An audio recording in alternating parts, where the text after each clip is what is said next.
The content of this video will present a cultural and cultural profile of the Bosnian-Herzegovinian Croats in Bosnia and Herzegovina.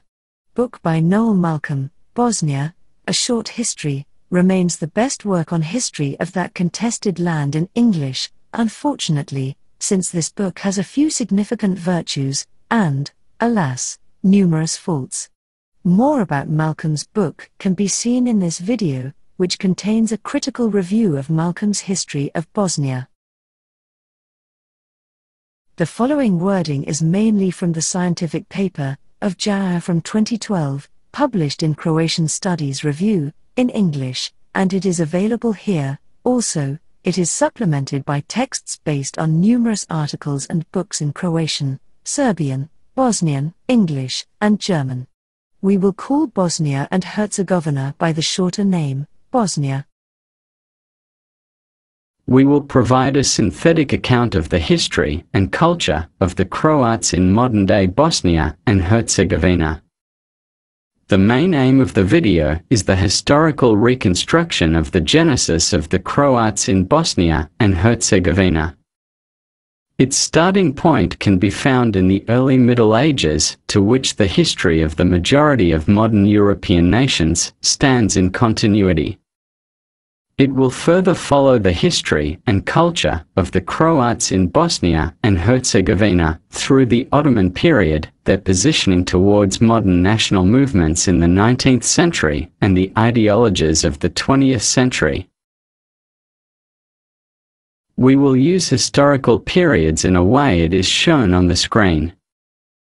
Illyrian period, until the creation of the Croatian and Serbian people in Southeast Europe in the 7th century.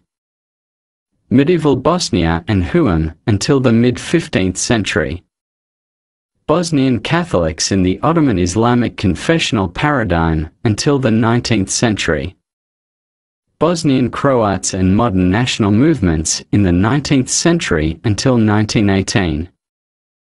Bosnian Croats and the ideologies of the 20th century, which we can divide in the following subchapters: in Yugoslav Kingdom from 1918 until 1941, during the Second World War from 1941 until 1945, in Socialist Yugoslavia from 1945 until 1991, during the breakup of Yugoslavia from 1991 until 1995, and in Dayton, Bosnia and Herzegovina from 1995 until nowadays.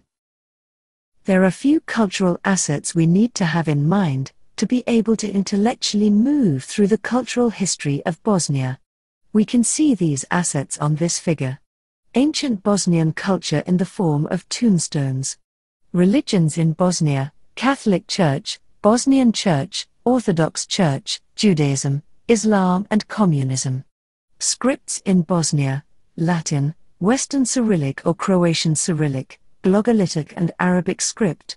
Language types in literature: Latin language, Croatian redaction of Old Church Slavonic, Serbian redaction of Old Church Slavonic, Croatian literature in vernacular, Islamic literature in Arabic language, Islamic literature in Slavic language. Dialectal language distribution: Western Shtokavian, Shakavian, and Eastern Shtokavian. In this figure we can see the Croatian language system as a whole, so, not only in Bosnia. We should have in mind that Croatian has 3 dialects and 4 language types in vernacular literature based on these dialects, in the beginning, based on Old Church Slavonic, and also with the influence of Latin on grammaticology. Dominant language types in Bosnia were Latin, Croatian redaction of Old Church Slavonic, and Croatian vernacular literature in West Shtokavian. What is still debatable is whether Bosnian pre-Ottoman literary culture in Church Slavonic is a part of Croatian heritage, or does it possess enough characteristic features to be considered a separate recension, Bosnian, different from Croatian, Serbian, Bulgarian, or Russian redactions. Serbian philologists try, constantly, to ascribe that literary corpus, from the 12th to the 15th centuries, to the Serbian literary canon, an effort that has virtually no substantiation in the language type and cultural physiognomy. In this figure we can see the Serbian dialectal language system. It has two dialects, as the two dialectal areas, Eastern Shtokavian and Torlak. There is high mutual intelligibility between Serbian East Shtokavian and Croatian West Shtokavian dialect. But Serbian literature in vernacular appeared in the 19th century, and Serbian literature until then is not intelligible to the Croatian reader, and not even to the modern Serbian reader. Also, Serbian culture was, in comparison to Croatian culture, only marginally in touch with the Latin language. Regarding scripts, Croats used Western Cyrillic script, Serbs used Serbian Cyrillic script. Along with Cyrillic script, Croats in general used Glagolitic script and Latin script. Let's say something about modern national narratives in Bosnia and Herzegovina. Three ethnic groups reside in today's Bosnia and Herzegovina: the Bosniaks, Croats and Serbs, which are defined in the Constitution of Bosnia as constitutive nations and not as national majorities and minorities. Similar political architecture exists, for example, in Belgium and Switzerland, as opposed to one nation, one state countries, like the United States of America and France. Contemporary standard languages among these three groups rest on a common linguistic foundation and are mutually very close. In spite of their linguistic closeness, they are mutually differentiated by separate cultural and political identities and have different national narratives. You can find a sociolinguistic analysis of these languages in this video in English, and about the historical development in this video. Each one of those national narratives emphasizes the originality of one's own ethnic group on the territory of Bosnia and projects it into the distant past, while the presence of the remaining two ethnic groups is more or less marginalized and interpreted as an import from outside, in other words, as the product of centuries-old foreign influences in Bosnia. The first national narrative to arise was the Serbian. During the westward and northward expansion of Serbs and Serbianized Vlachs under the aegis of the Ottoman authorities in the 16th, 17th and 18th centuries, the growth of confessionally defined Serbian proto-national consciousness began to crystallize among the patriarchs and higher echelons of the Orthodox clergy in their titles, as well among Serbian monks on their travels in Russia and other lands, resulting in sporadic proclamations of the entire South Slavic area as Slavano-Serbian, with the emerging narratives on Bosnian and Croatian historic lands as supposedly Serbian regions, relegating their non-Serbian population to an unenviable position of deficient Serbs of the Roman Rite or Croatian Bosnian Catholics and, as the other branch, Islamicized Orthodox Christians. One should mention that this was a development of the late 18th century. At the turn of the 19th century, the Enlighteners and national ideologists, Dosity Obradović and particularly Vuk Karadžić, the Serbs, all and everywhere, provided this pan-Serbian idea with a linguistic basis, proclaiming the majority of the South Slavic linguistic idioms as the Serbian language, and their speakers as Serbs.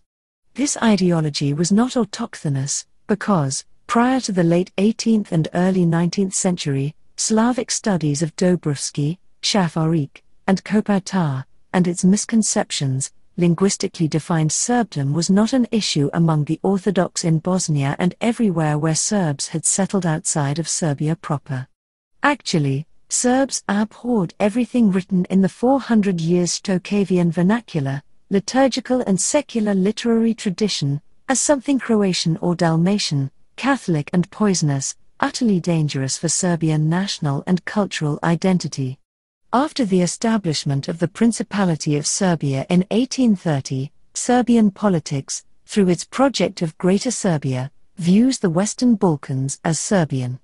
The Greater Serbian project received its clearest expression in the work, named Outline, of Ilija Garashanin in 1844, and in the brochure, The Annexation of Bosnia and Herzegovina and the Serbian Problem, published 1908 in Belgrade.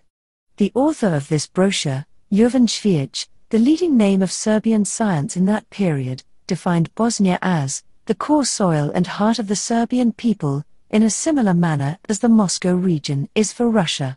During the 20th century, the Greater Serbian national narrative, according to which Bosnia is the central province of the Serbian people, experienced, for sure, Yugoslavist accommodations, but Serbian Yugoslavism, in its core, retained a Greater Serbian character. This especially came to expression on the occasion of the collapse of Tito's Yugoslavia, in the late 20th century. At that time, the Serbian side imposed upon particular parts of the Yugoslav Federation the option of war, and the bloody breakdown of the Yugoslav state, instead of a civilized separation. The argumentation of the Serbian national narrative rests on the great linguistic closeness and similar elements in folk culture of particular ethnic groups of the South Slavic world. This great linguistic similarity has been transformed into the thesis of a uniform linguistic identity, so that the Serbian side worked on the Serbianization of linguistic culture in Croatia, and, in particular, in Bosnia, from the time of Karadzic's work, The Serbs, All and Everywhere, to the breakdown of Yugoslavia. This project under the appellation of Serbo-Croatism also found a responsive chord in international linguistics, which even today, in considerable part, persists with its Serbo-Croatist attitudes, by which the Bosnian or Bosniak, Croatian, and Serbian standard languages are being joined into one language. German linguist and Slavicist Leopold Orbiger described the ideology of Serbo-Croatism thus: the perception of closeness creates the illusion of sameness. Efforts were made to neutralize the remaining cultural and political differences by stressing the importance of folk culture and proclaiming as foreign all cultural and political traditions which were not able to fit into the Greater Serbian project. This project failed because Croatian and Serbian literatures, both liturgical and secular, differ in the past 800 to 1000 years, and, while Croatian literature and standard language have roots in the 500 years old urban Western Shtokavian writing, combined with Shakavian and Kajkavian features, and, modeled upon European humanist and Renaissance traditions, Serbian literature, based mostly on rural Eastern Shtokavian speeches, with Russian Slavonic imports, possesses a different physiognomy embedded in its 200 years old tradition. Nevertheless, especially during the communist Yugoslavia period, from 1945 to 1991, official language in Bosnia was strongly Serbianized through the media and school system, imposing characteristically Serbian traits in vocabulary, technical terminology, syntax and stylistics, with Bosnian Muslims indifferently following the dominant Serbian cultural hegemony, which collapsed only during the Yugoslav wars after 1991.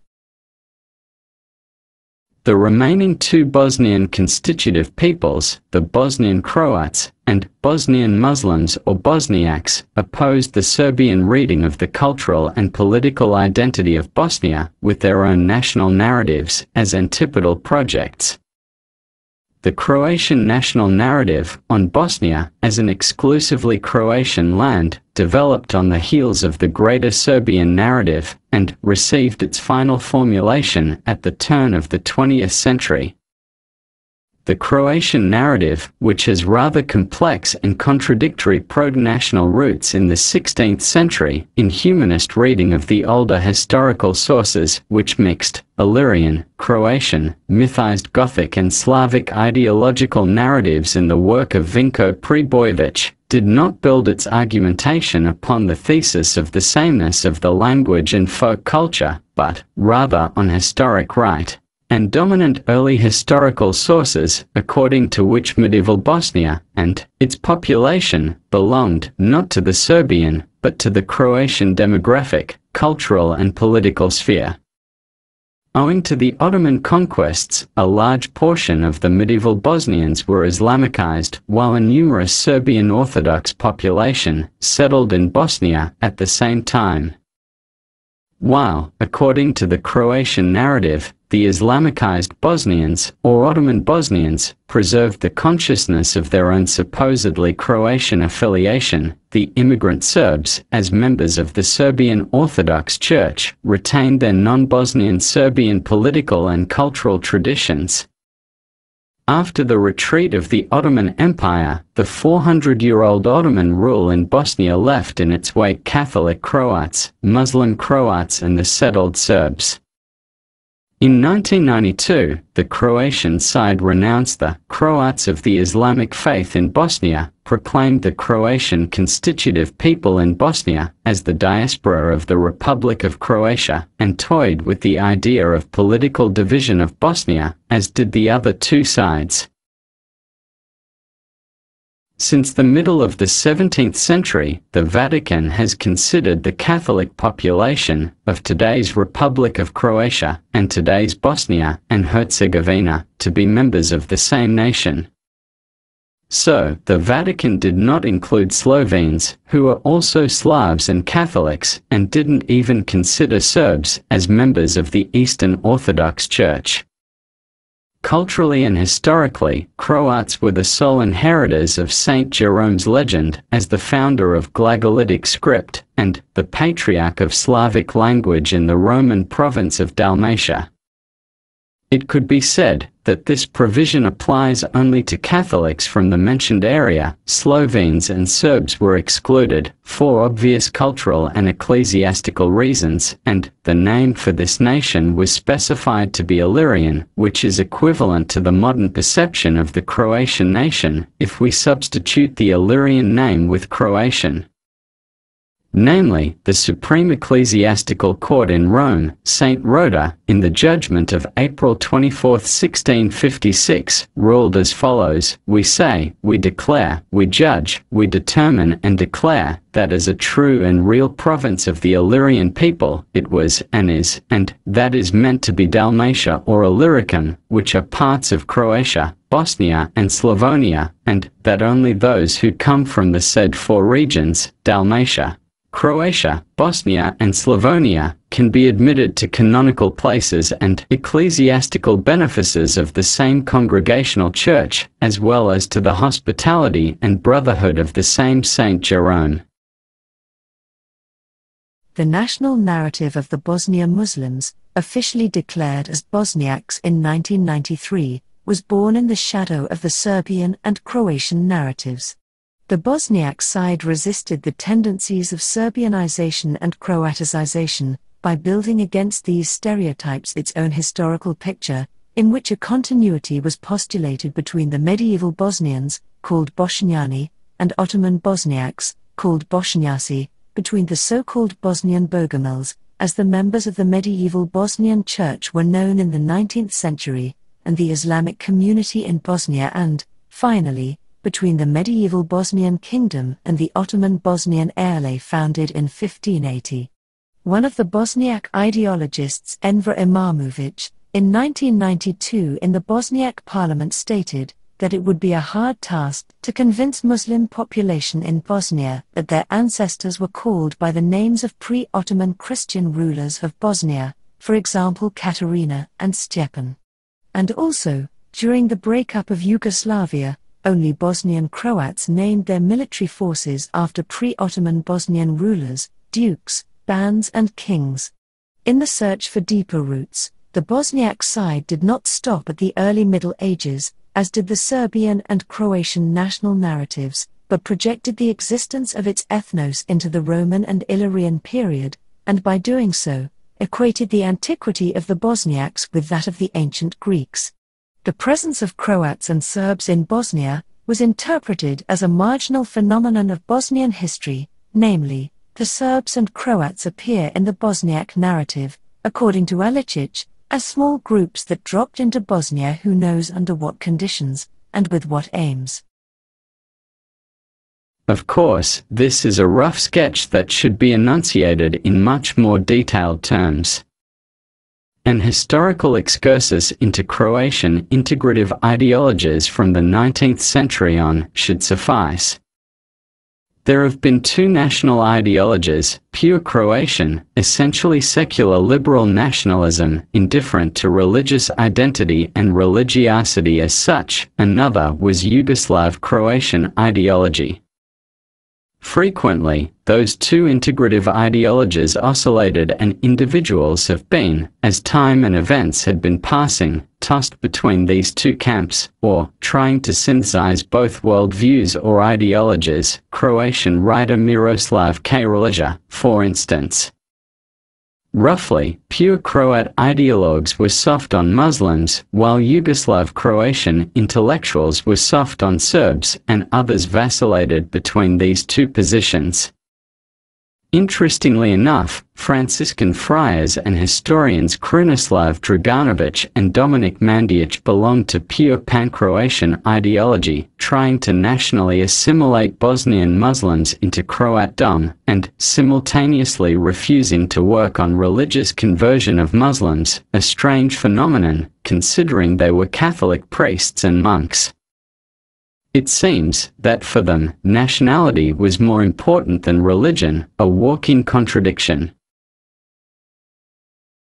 Then, from the beginning of their national individuation at the end of the 19th century, Bosnian Muslims, the majority of them, did not feel they belonged to either Croats or Serbs, simply because true nations cannot participate in two or more religious cultural civilizations. True, many Muslim intellectuals, from 1879 to 1945, identified either as Croats or Serbs, but they did not constitute more than 1 to 3% of Muslim population. The vast majority of Bosnian Muslims knew, in their heart of hearts, that they were not Croats or Serbs. A more serious Bosnian Muslim national individualization began during communist Yugoslavia, when they were finally recognized by communist authorities as a separate nation, not just a shapeless ethnic group.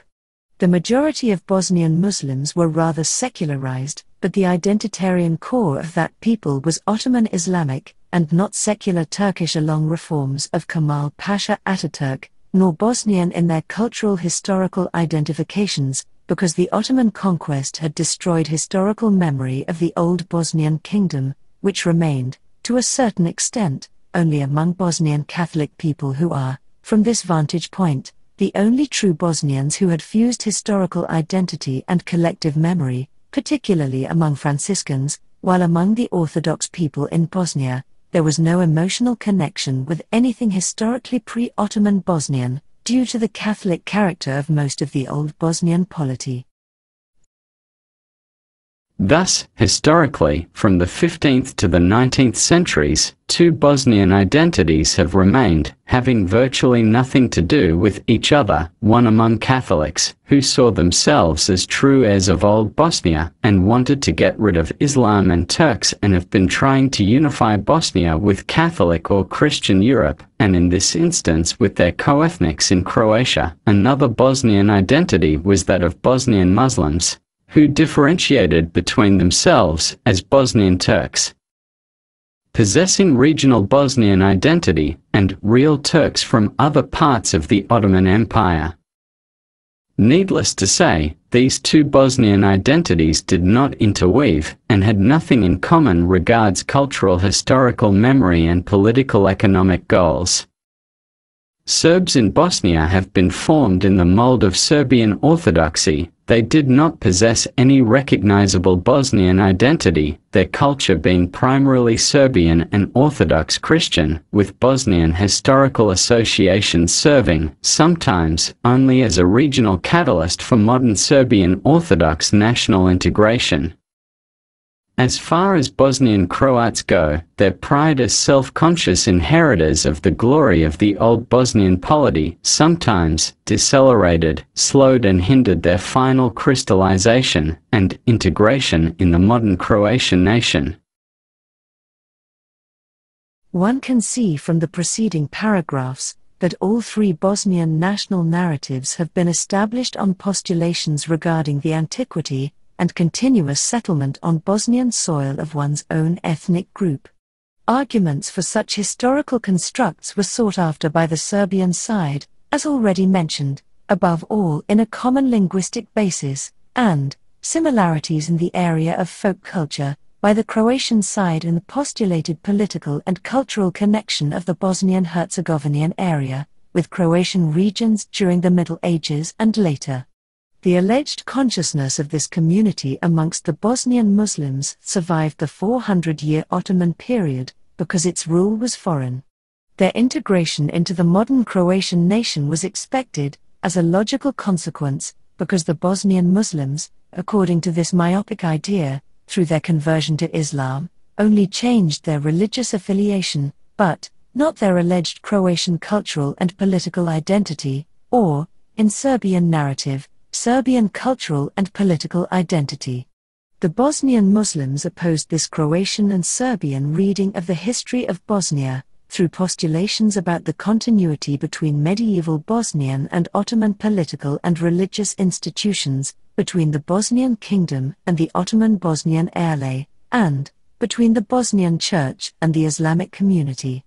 With regard to the medieval Bosnian Church, the Bosniak side has speculated and speculates about its allegedly greater theological similarities with Islam than with the established Christian churches, in order to further separate that institution from its Christian text and context, and so establish a direct continuity between medieval Bosnians, Bošnjani, and Ottoman Bosniaks, Bošnjaci.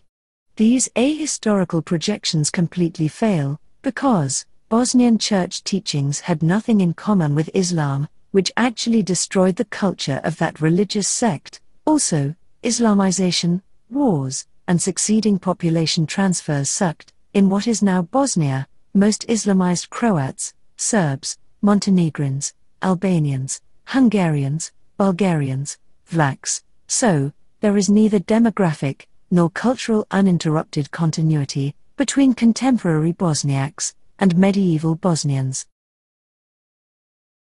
Alongside the postulation of the continuity with the distant past, it is noticeable that all three narratives have pushed to the margins the profound demographic changes, above all, the numerous migrations and evictions from Bosnia during the Ottoman Wars, while the complex process of Islamization has been reduced to a question of conversions from Bogomilism, a misattributed appellation for Bosnian Church, to Islam.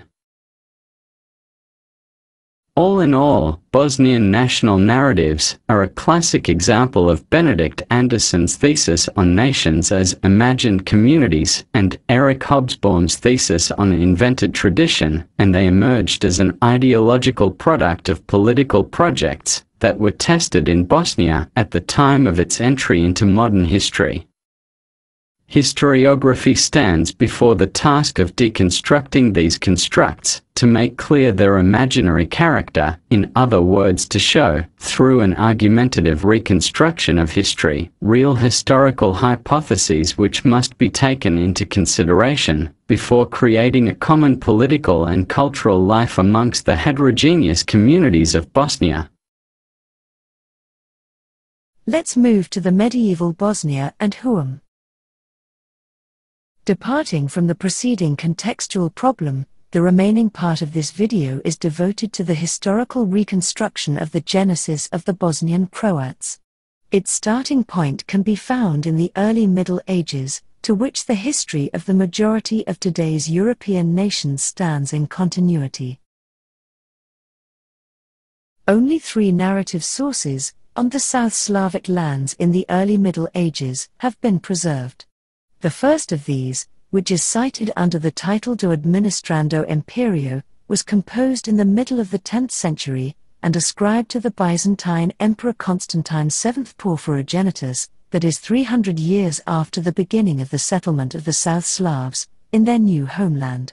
With regard to these Slavic settlers, Porphyrogenitus speaks of the Croats and Serbs under their names, which they brought from the proto-homeland, while the remaining Slavs are mentioned under tribal or regional names, for example, Zaklamoi, Turbuniates, Canalites, Diocletians, Arantanoi, while the Bošnjani or Bosnians are not mentioned. The second narrative source is dedicated to the history of the Church of Salona, modern Solene, and later split from Roman times to 1266. It was written by Thomas, the Archdeacon of Split, who lived in the 13th century, in the work Historia Salonitana. Thomas calls the Croats Goths, and speaks much of the relations between the autochthonous Roman and newly settled Slavic or Croatian element through 600 years, while he mentions Bosnia only in passing. Historiography dates the emergence of the third narrative source, known under the name the Chronicle of the Priest of Dioclea, or the Genealogy of Bar, to the second half of the 12th century. The text is very complex, and a critical analysis of it points to a number of paradigms. The mediated information is frequently very nebulous, and not one piece is dated. For this reason, this source is ideal for speculation and desirable constructs of the distant past. The furthest to go in this direction, on the Croatian side, was Dominik Mandić, Muhammad Haji Yahić on the Bosniak side, and Relija Novaković on the Serbian, as well as, of course, their publicistic epigones. Each of them made a particular effort to reconstruct a still wider political space for their own ethnic groups, Croatian, Bosniak, Serbian, in the early Middle Ages. In the newest period, spanning through the last 3 to 4 decades, these sources have been submitted to sometimes devastating critiques and works of preeminent Croatian and Serbian historians who oscillate between two extremes: on one hand, younger, and in some cases, older generation of Croatian historians tend to look on them either as imaginative historical fictions, and hence only documents of Croatian and Serbian growth of proto-national consciousness, or mythic narratives creatively transcribed from other European sources. On the other hand, critical Serbian historians are trying to salvage basic elements of these works, unsure which part of these sources should be treated as relatively reliable and which is a pure fiction. The most important names are authors Mladen Ančić, Daniel Gino, Neven Budak, Tibor Živković, Ljubomir Gadić. Bosniak historians have, generally, not participated in heated discussions on those topics. What remains undisputed is that the first 400 years of Slavic-speaking peoples' migrations in what are now Slovenia, Croatia, Bosnia, and Serbia remain widely open to discussions and criticism due to lack of significant sources, which is not the case with the early French, English, or Scandinavians.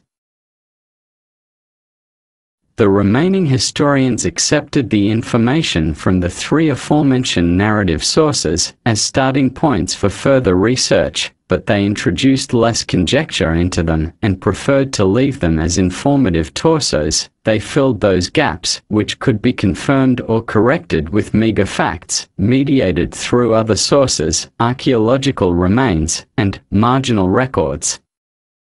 In recent times, this approach has been applied with the scientific precision and persuasiveness craved for by the Croatian philologist, Indo-Europeanist, and literary historian, Radoslav Karadzic.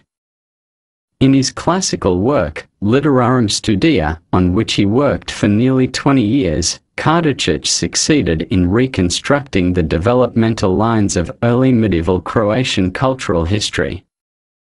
To be sure, due to the scarcity of preserved historical sources, Kardacic's synthesis also has not ceased being a torso, but the main lines have acquired clear contours. Karadzic systematically follows the centuries-old cultural coalescing between what he calls the indigenous Roman element and the settled Slavic or Croatian element on the eastern Adriatic coast. This cultural process lasted until humanism and the Renaissance in the 15th century. Even in the 15th century, debate in the political bodies of the Republic of Dubrovnik was conducted in Ragusian, a Romance language, while the last original speaker of the Vigliot, the Romance idiom on the island of Kirk, died in 1898. The baptizing of the Croats began immediately after their settlement in the 7th century, issuing from the Romance Dalmatian towns, which were under the supreme political rule of Byzantium, but belonged to the Roman Church in an ecclesiastical and cultural sense. At the beginning of the 9th century, Carolingian missionaries, most probably originating from Aquileia, participated in the baptizing of the Croats. They made use of popular Slavic elements in their catechisms, and in doing so, prepared the soil for Cyrillo-Methodian Christianization and culture, which will receive completely clear outlines from the second half of the 9th to the 11th century. In that way, the Croatian bilingual, Latin and Slavic culture, employing three alphabets, Latin, Glagolitic and Cyrillic, was born and further developed, a unique example in European relations. 4. It is not a question of the parallel existence of an erudite Latin education, and the popular language of the illiterate, which is otherwise characteristic for the European West, but rather, of two equally erudite and schooled literary traditions. How did things stand in that respect with neighboring Bosnia? When Bosnia is in question in this context, it should be emphasized that Bosnia was less exposed to the permanent influences of the Dalmatian Roman towns because it was situated in the hinterland. Nevertheless, the meager records on the influence of the Salonitan Metropolitan on the ecclesiastical organization in Bosnia are confirmed by the archaeological remains of churches on the territory of today's Bosnia, which derive from the period before and after the Austro-Gothic rule between 490 and 535 AD, and the Slavic-Avar political alliance during the 7th and 8th centuries. The western half of today's Bosnia, stretching to the Verbas River, was, until the Ottoman conquests in the 15th century, a region of Croatian ecclesiastical and political processes, while it came under the political rule of medieval Bosnian rulers only during the 14th century. Porphyrogenitus' account very convincingly legitimates the situation in the 10th century. Here it is said, "From the Croats who came to Dalmatia, a part split off, and possessed themselves of Illyricum and Pannonia. They too had an independent prince, who used to maintain friendly contact, though through envoys only, with the Prince of Croatia." Bosnia was certainly located in this Illyricum, as one of Porphyrogenitus' Sclavinias, so named because the language, faith, legal order, and oral literature were Slavic. The mythological, ceremonial, and legal texts were delivered orally according to the Slavic tradition, from generation to generation. By the 11th century, the Cyrillo-Methodian Slavicization of Christianity on the territory of today's Bosnia was conducted in its entirety, and extended to the most western parts of today's Republic of Croatia, to Istria. The scriptorial influence of Croatian Glagolitic on the tablet of Humac, in today's Western Herzegovina, from the 10th or 11th century, written in Cyrillic, is identifiable, while in the Bosnian diocese, which is first mentioned under that name in preserved sources on 8 January 1089, the Slavic language was used exclusively at that time. Alongside the Western Cyrillic, which will flourish in Bosnia and Huum and in the neighboring Croatian Dalmatian regions, until the beginning of the 19th century, the parallel use of the Glagolitic script will continue to the beginning of the 15th century. Changes in the political influences on Bosnia will also lead to a change in the suffragan position of the Bosnian diocese between the metropolitans in Split, Bar, and Dubrovnik. During the reign of Ban Quilin, from 1170 until 1204, the Bosnian diocese was a suffragan to the Archbishopric of Dubrovnik. In that period, the first reports of the appearance of heresy in Quilin's Bosnia were also recorded. With that, there began a new period in the political, ecclesiastical, and cultural history of medieval Bosnia. With the support of the Hungarian King Emmerich I, and with the consent of the Bosnian Ban Quilin, the papal legate John de Casamares arrived in Bosnia. On 8 April 1203, in Belinopolia, a locality near Zenica or Visokor, Casamares obliged the suspected Bosnian Christians, Kristjani, to a confession of orthodoxy. The text of this abjuration has been preserved in the Latin language. The Kristjani in Belinopolia accepted the abjuration without objection. After that, there reigned a lull, until the beginning of the second decade of the 13th century. At that time, inquisitorial, military, and missionary actions were organized for Bosnia, from Hungary, with the support of Rome. The result of these actions was the proclamation of the Bosnian Church as heretical in 1233, and the simultaneous establishment of a new diocese with a Latin ritual. The Dominicans were engaged as inquisitors, missionaries, and the first bishops at the time of the installation of the new Latin diocese, under the political patronage of Hungary.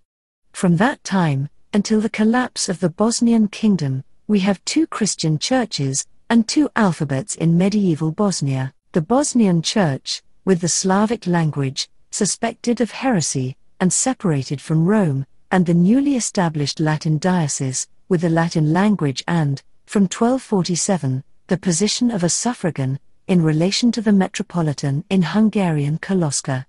The seat of the newly established Latin diocese was transferred from Bosnia to Đakovo in the middle of the 13th century, while the historical sources, regarding the activity of the Dominicans, after that are quiet, all the way to the arrival of the Franciscans, who will push the Dominicans out of Bosnia in the second decade of the 14th century. The Franciscan mission in Bosnia had a different political and social framework and achieved different results. The first recorded account on the appearance of a Franciscan monk in Bosnia originates from 1248, but the decisive step in setting up the Franciscan mission began with the arrival in Bosnia of the general of the Franciscan order, Gerard O'Donis, and the establishment of the Bosnian Vicari in 1339 or 1340, established in agreement and cooperation with the Bosnian Ban Stephen Kotromanić II. The administrative seat of the Bosnian Vicari was erected in central Bosnia, and due to its extension into two non-Bosnian regions, the Vicari was divided and organized into custodies, custodii. According to the registry of Franciscan Bartolo from Pisa, composed between 1385 and 1390, in the second half of the 14th century, the Bosnian Vicari had 7 custodies with 35 monasteries. According to the aforementioned registry, which did not encompass all the monasteries of the Vicari of that time, the following 4 monasteries were located in central Bosnia: Visoko, Kraljeva Srpska, Olovo and Lashva. The 8th custody of St. Catherine in Apulia was added to the Bosnian Vicari in 1393. Changes will occur in the demarcation between individual custodies, in other words, their separation, renaming, and annexation to the Bosnian Vicari, but by the Ottoman conquest, their number will come to 8.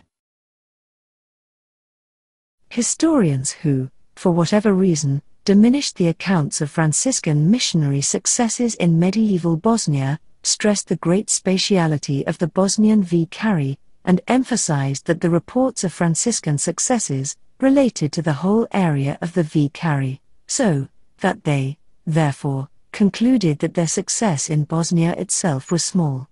In contrast to such reasoning, there stands the fact that the number of Franciscan monasteries and residences on the territory of today's Bosnia and Herzegovina reached over 40 during the 15th century, which is not a small number.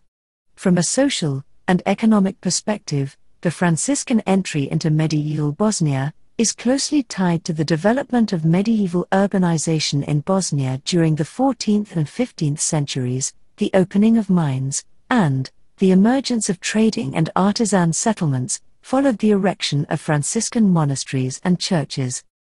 The Franciscans were not only politically and socially anchored in medieval Bosnia, but they also cultivated 2 types of literacy in that period: the domestic literature written in Western Cyrillic, and the Latin, which was introduced in Bosnia before the Franciscans by the Dominicans.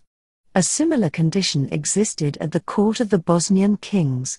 Alongside Cyrillic charters, on which the influence of the Serbian chancellery, after King Truco's occupation of Western Serbia, is recognizable, for the Bosnian kings established dynastic ties with Serbia, extended their rule over Serbian regions, and brought Serbian scribes to their court. There also existed in the chancellery of the Bosnian kings a Latin section, in which charters were copied in the Latin language. In its contacts with the Balkan hinterland, the Republic of Dubrovnik had a separate Slavic, sometimes called Serbian chancellery, and employed Western Cyrillic in its communication with Bosnia. One can easily differentiate between Dubrovnik's Slavic language type in communication with Bosnia before and after Truco's conquest of parts of Serbian lands. Croatian or Bosnian Western Shtokavian, in its pure form, had been afterwards frequently mixed with grammatically and lexically typical Serbian features. There is no direct confirmation concerning the relation of the Franciscans toward the medieval sepulchral culture of tombstones and their Cyrillic epitaphs. The century-old research of these monuments, of which there are 100,000 examples throughout medieval Bosnia and Huam, as well as neighboring regions, brought to light that these tombstones were erected by members of all three Christian churches, Bosnian Church, Catholic Church and Orthodox Church, and that they do not reflect any separate heretical, bogomil theology or symbolism, but a general Christian medieval understanding of death, expressed in the vocabulary and ritual of the individual churches, blended with folk conceptions.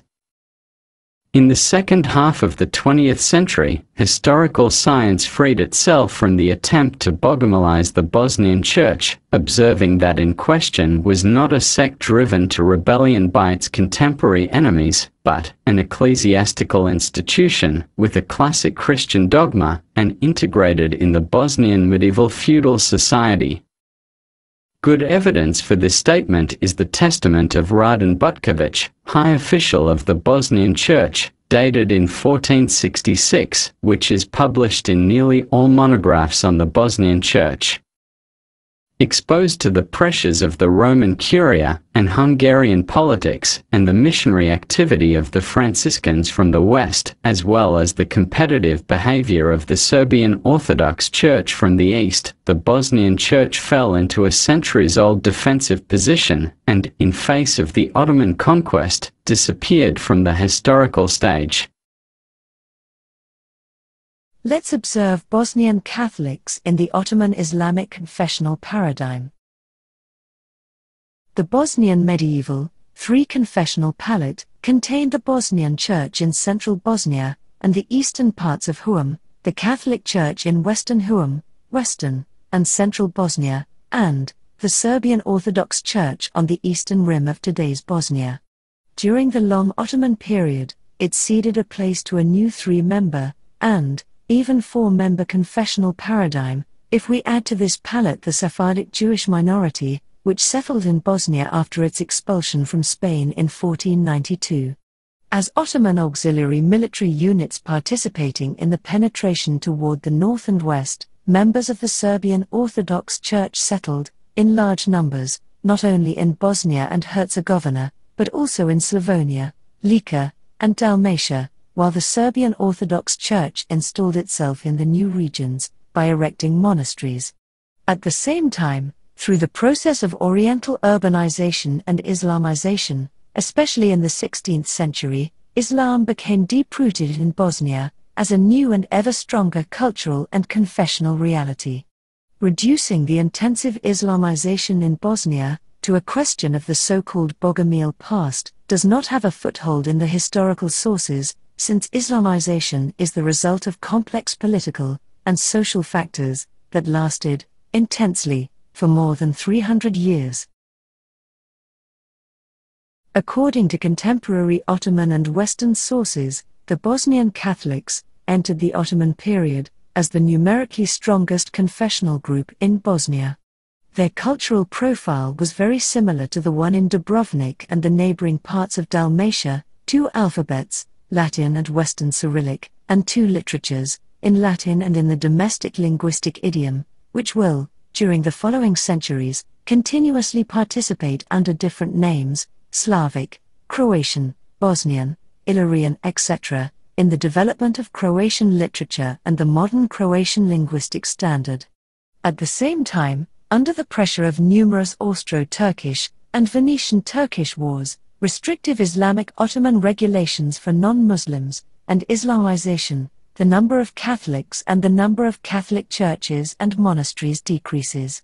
According to the Ottoman census in 1527, religious distribution in Bosnia was following: 57% Catholics, 37% Muslims, and 9% Orthodox. On the other hand, apostolic visitor of Albanian origin, Peter Masreki, found in 1624 the following population composition: 22% Catholics, 67% Muslims, and 11% Orthodox. Muslims remained a majority of 60 to 70%, until the mid-18th century, when they had been depopulated due to plague and constant warfare. Orthodox Vlachs and Serbs became a plural majority of 40 to 44%, and remained so until the census in 1971.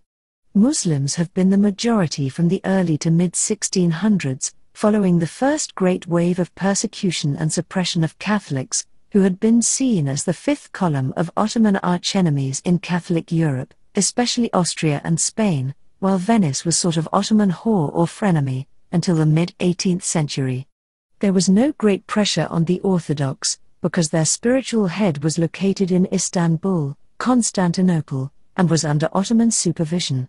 Bosnian Muslims suffered, later, disproportionately, from various contagions, because they had been mostly city dwellers, while Orthodox and Catholics lived in sparsely populated villages, and were frequently nomadic. Also, Muslims were recruited for Ottoman wars against Russia and Persia, so they lost, demographically, a significant number of the population.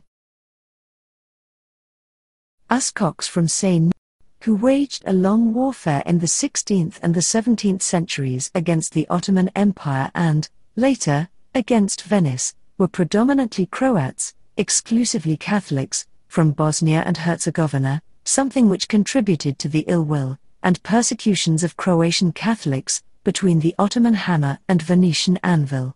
Also, it is rather telling that the surname Bošnjak, Bosniak, which means Bosnian or coming from Bosnia, is predominantly a Croatian one, while also present among Bosnian Muslims and Serbs. One could add the surname of ruling Bosnian dynasty Kotromanić, which was preserved in the form Kotromanović, Kotroman, Kostroman, and some others, and which has been preserved almost exclusively among Catholics, another sign of ethnic historical connection between Bosnian Catholics and medieval Bosnian political cultural entity. In this book, you can find mentions of the Croatian name on Bosnian land throughout the centuries. During the 16th century, the Catholics are pushed from first to second place by Muslims, while, during the late 17th, or more likely the 18th century, from second to third place by the Serbian Orthodox. The Great Turkish War, from 1683 until 1699, brought Bosnian Catholicism a numerical, social, and urban catastrophe. At that time, the number of Catholics in Bosnia and Western Herzegovina dropped to around 30,000, and in Eastern Herzegovina, the region of the Diocese of Trebinje, to just 2,200. Catholic merchants disappeared almost in their entirety, while their place was taken by Orthodox merchants during the 18th century. Out of the numerous Franciscan monasteries founded in the Middle Ages, only 3 in central Bosnia, Fojnica, Kraljeva Srpska, and Krševo, succeeded in surviving during the 18th century, and until the middle of the 19th century. Owing to natural growth and, to a lesser extent, the immigration or return of Catholics, who moved to neighboring Dalmatia and Slavonia from Bosnia during wartime, the numerical position of Catholics began to steadily improve and, at the beginning of the 19th century, reached the number of 100,000. Until the Austro-Hungarian occupation in 1878, the number doubled, so that the Austro-Hungarian census conducted in 1879 registered 209,391 Catholics, or 18.08% out of the total population of Bosnia. The political and cultural history of confessions in Bosnia in the Ottoman period unfolded according to different political, cultural, and social patterns. The Muslims, or the Islamicized part of the population, sooner or later, completely integrated into the Ottoman Islamic system and, in close correlation with this process, more rapidly abandoned and forgot the medieval Bosnian Christian political and cultural traditions. The quickest political breach occurred in regard to the institution of the medieval Bosnian kingdom. The Ottomans conquered Bosnia and did not adopt one of its political institutions into its system, so that talk of an alleged continuity between the medieval Bosnian kingdom and the Ottoman Bosnian Eyalet does not have a historical or legal political basis. In the cultural field, the Islamicized part of the population was quickest to dispense with the culture of the tombstones. Amongst the first Islamic tombstones from the 1st century of Ottoman rule in Bosnia, until the middle of the 16th century, archaeologists have discovered, alongside 20 Islamic tombstones of non-Bosnian origin, with epitaphs in the Arabic language, 29 syncretic tombstones, which according to their form, alphabet, and language, stand in direct connection with medieval tombstones. By the middle of the 16th century, this sepulchral culture amongst the Bosnian Muslims was extinguished. The Muslims had already begun the transcription of Slavic or Bosnian texts in the Arabic alphabet by the end of the 15th century, but they continued to employ the Western Cyrillic. For how long? Interestingly enough, the first written song of the Al-Hamiado literature bears the name of Hrvat Turkisi, or Croatian song, in 1589. The customary reference to the Cyrillic letters of the commanders of Ottoman frontier stations, sent to neighbors under Venetian and Austrian rule, in the 17th, 18th and 19th centuries, is uncertain, because the Ottoman commanders in these cases also employed their Christian subjects as scribes. The question remains whether they always used them. Other examples of Cyrillic literacy amongst Muslims have not been preserved, or have not been discovered, while the Muslims of Bosnia fought for the further use of the Arabic, and not Cyrillic script, in the Bosnian Provincial Parliament in 1911. Last but not least, one should mention that the historical writing of Bosnian Muslims began to be interested in medieval Bosnia only after the Austro-Hungarian occupation. Flourishing of Bosnian Muslim literature in Arabic, Persian, and Ottoman Turkish should be mentioned as an indicator of strong cultural assimilation of Slavic Bosnian with the Ottoman Empire. The influx of members of the Serbian Orthodox Church in Bosnia began before the Ottoman conquest of the Bosnian Kingdom and flowed continuously until the 19th century. Statistics note the relative numerical predominance of the Serbs in Bosnia over the Bosnian Muslims or Bosniaks from the 18th century to the 1971 census. In today's Bosnia, the Muslims or Bosniaks have a relative numerical majority, around 44%. The cultural pattern of the members of the Serbian Orthodox Church in Bosnia was brought from Serbia and is not identical with the cultural pattern of the Bosnian Catholics or the extinguished Bosnian Church.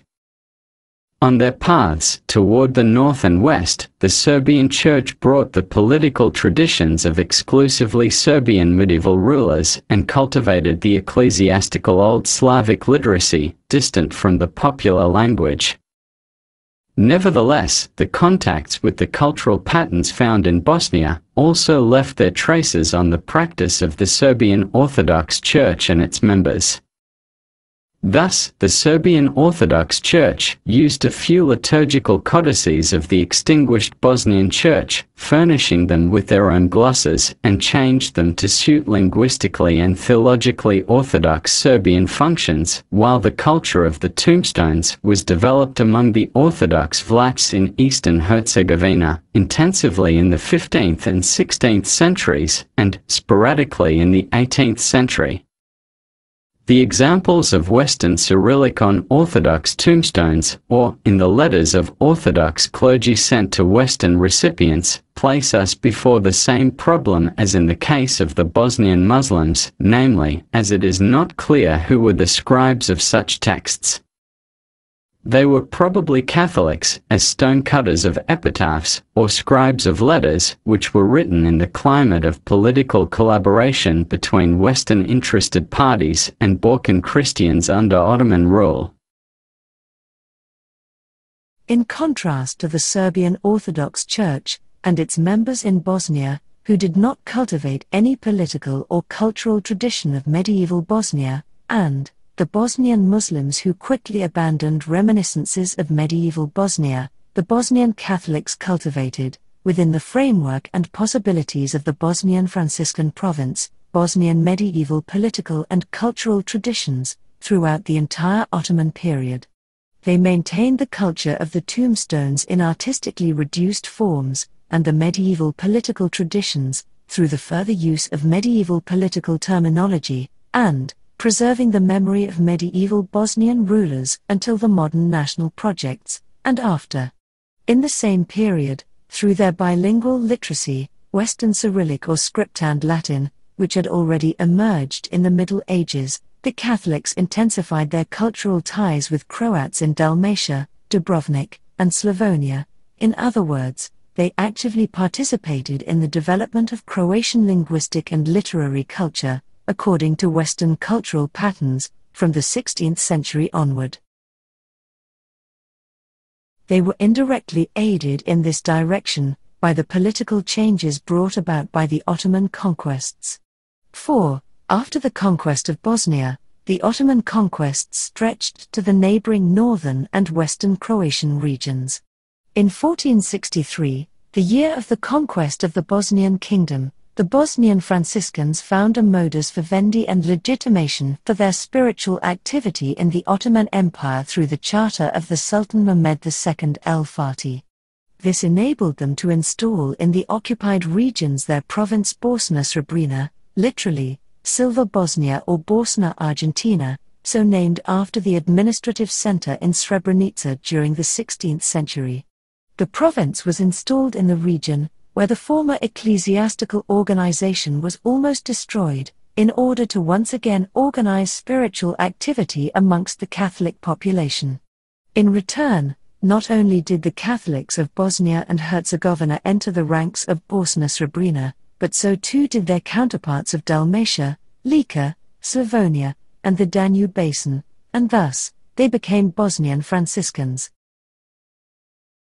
Since the architectural activity of non-Islamic communities was essentially restricted by strict Islamic regulations, there was no development of Renaissance and Baroque architecture in the regions of Bosna Srebrena, as in Dubrovnik, and other Dalmatian communes, but the Bosnian Franciscans intensified the bilingual literature with two alphabets.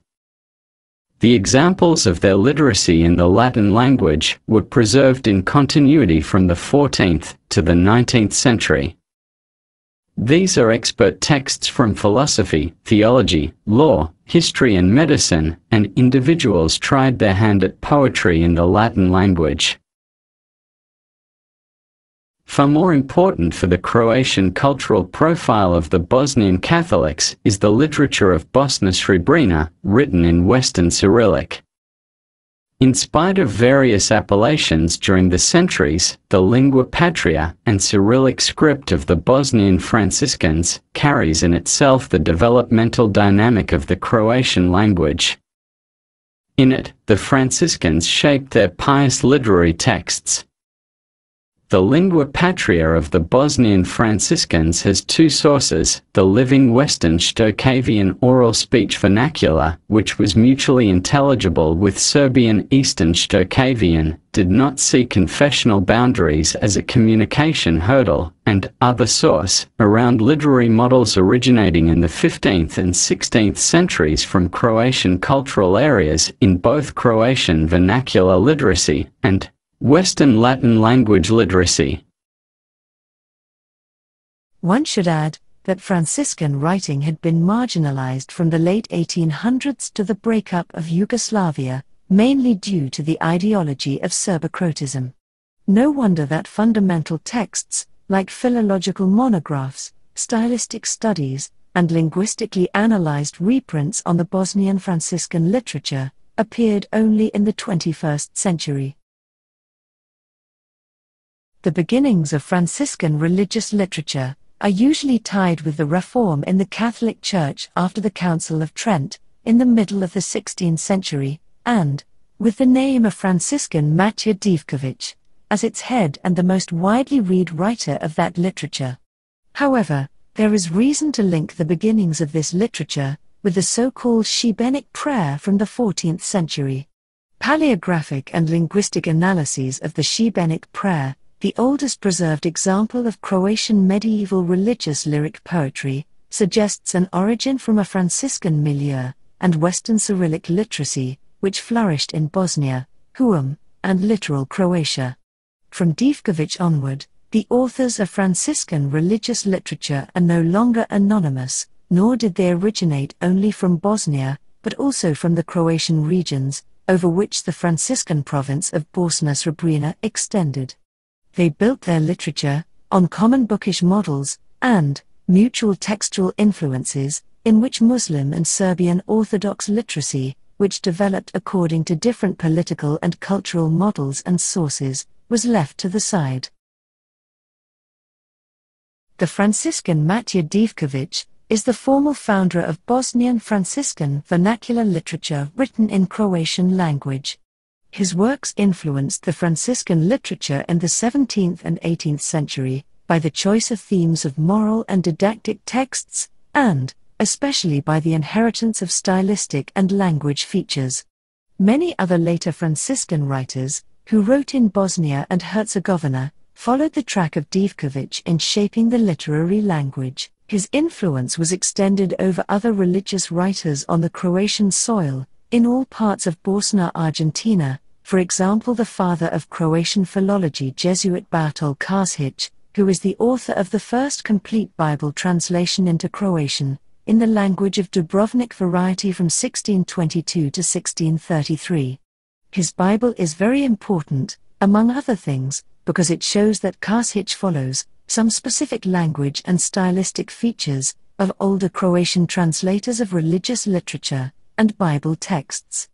Therefore, the juxtaposition of Divković's and Karšić's elements of Bible translation parts shows cultural and linguistic unity in religious phraseology and terminology in the two exemplary works of liturgical literature that paved the way for modern standard Croatian language without language contact with Serbian and Bosnian Muslim Slavic written corpora.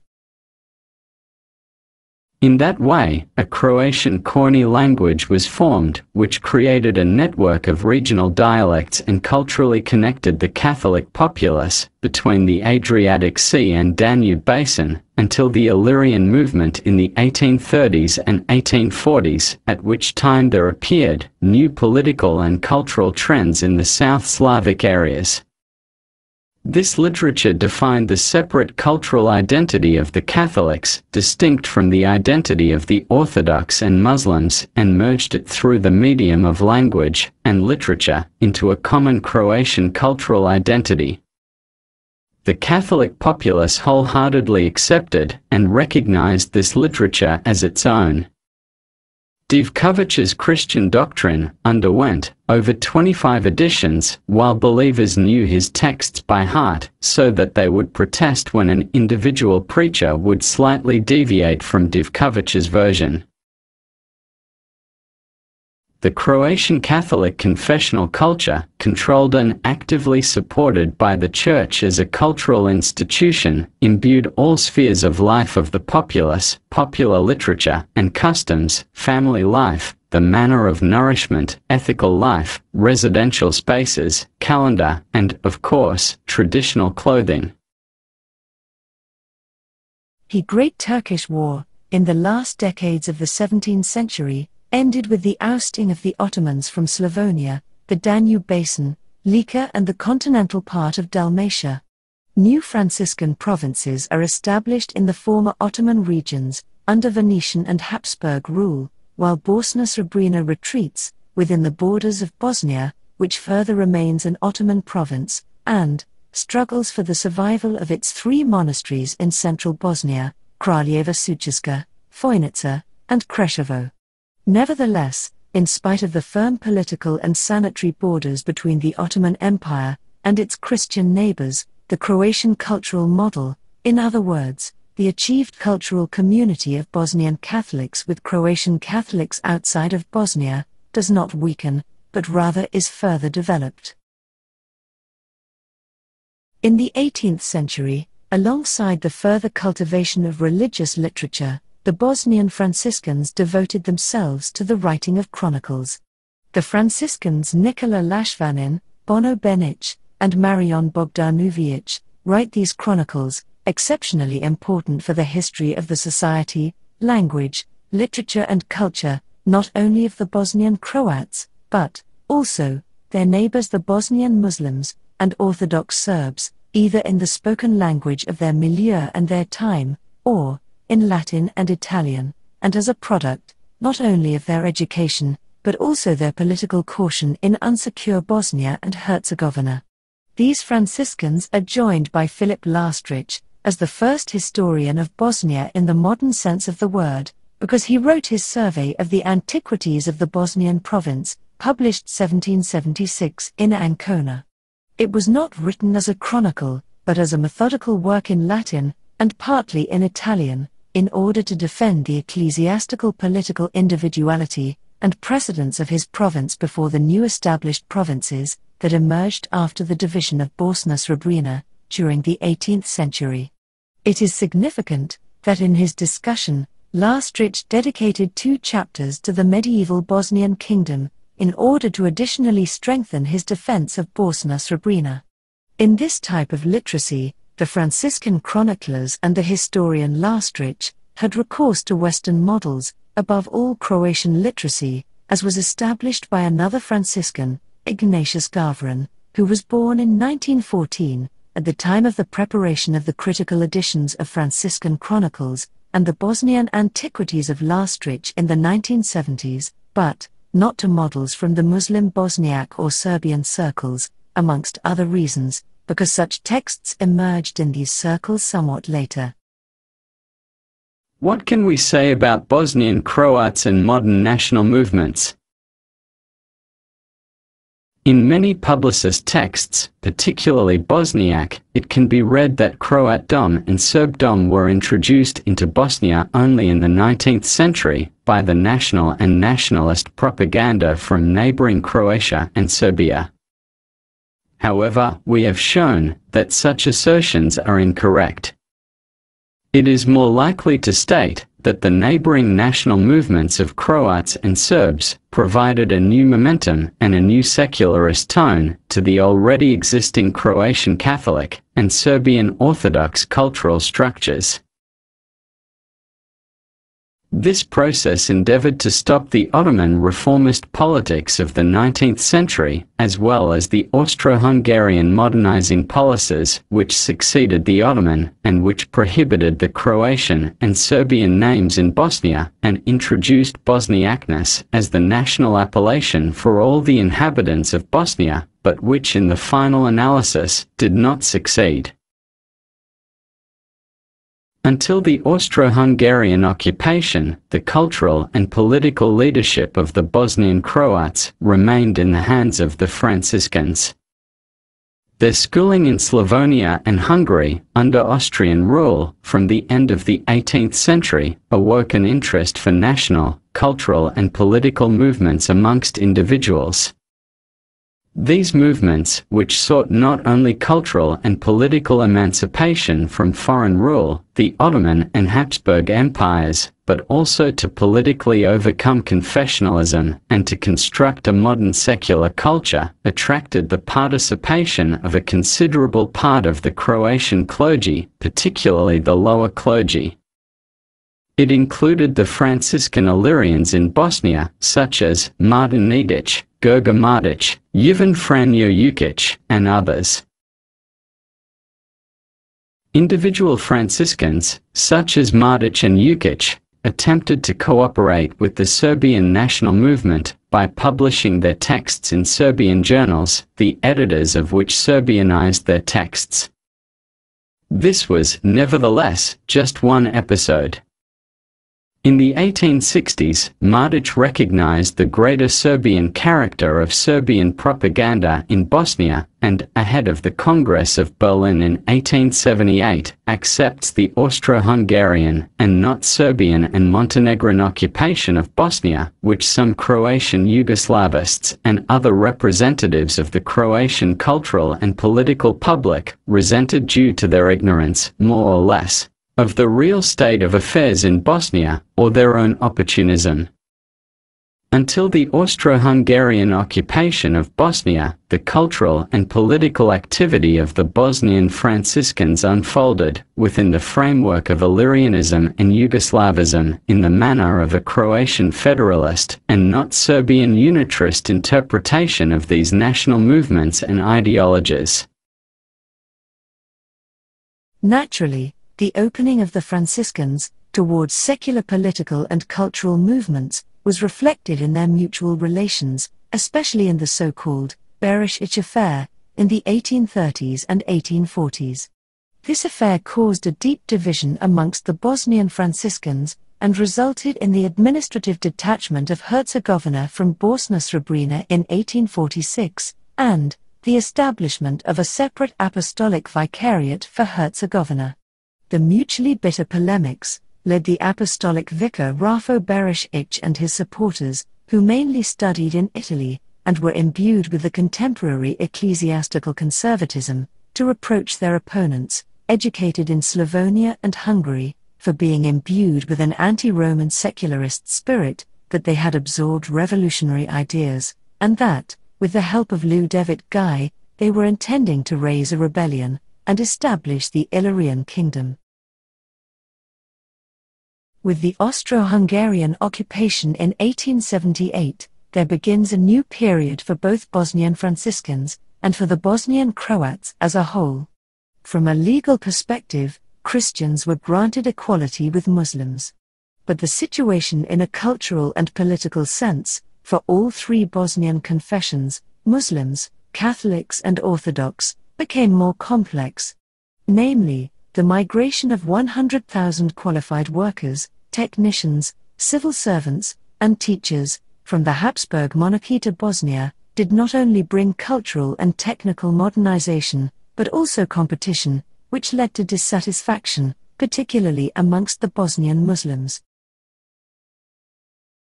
With the migration of new muscle from the monarchy, especially after the disbandment of the military frontier in Croatia, in 1881, the Bosnian Croats were numerically strengthened, so that their percentage rose from 18.08% to 22.81% from 1879 to 1910, but there also developed unfavorable competition between the autochthonous and newly settled Croats, particularly after the introduction of an established Catholic ecclesiastical hierarchy in 1881, which decided to gradually displace the Franciscans from the church and public life. This introduced a conflict between the secular clergy and the Franciscans that has not been resolved to the present day.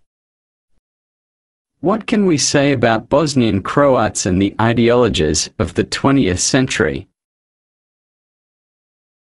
After the Austro-Hungarian occupation in 1878, the cultural and political development of the Bosnian Croats flows in a reinforced communication with the cultural and political processes in Dalmatia, Croatia, and Slavonia, in spite of the efforts of Benjamin von Calais, Austro-Hungarian Minister of Finances in charge for Bosnia and Herzegovina, and his associates, to isolate Bosnia from the national movements of Serbs and Croats. With the growth of Greater Serbianism in the 1880s, and under the influence of Croatian settlers, the Franciscans converted from Yugoslavism to the Greater Croatian ideology, according to which Bosnia is an exclusively Croatian territory. On the other hand, a significant number of Franciscans, nevertheless, showed an interest in political cooperation with other confessional nationalities in Bosnia, and thus, retained some openness toward Yugoslavism.